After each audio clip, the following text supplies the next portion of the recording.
عن تفسير حلم البول في المنام المتزوجة. التبول ورؤية البول في المنام المتزوجة لها هذه الرؤية أكثر من وجه.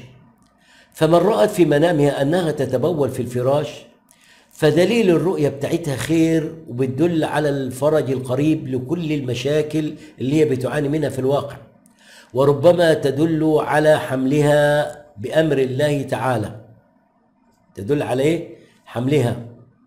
وأيضا تدل أيضا الرؤية على الود والمحبة بينها وبين زوجها وأبنائها.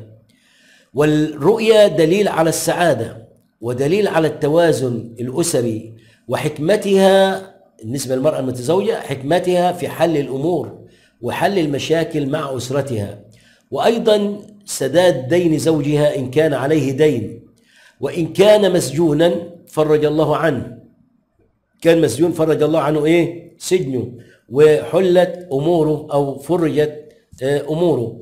أما من كانت متزوجة وليس لديها أولاد، متزوجة وما معهاش أولاد، لم تنجب حتى الآن، ورأت في منامها أنها تتبول على الفراش، فدليل الرؤيا خير بإذن الله تعالى، دليل الرؤيا خير، وأن الله سبحانه وتعالى سوف يرزق هذه المرأة بحمل قريب بولد أو بنت، وسوف يكون هذا الحمل ميسر وولادته سهلة، وهيكون إن كان ولد أو بنت هيكونوا بارين بوالديهم بأمر الله تعالى. ده بالنسبة للمرأة المتزوجة.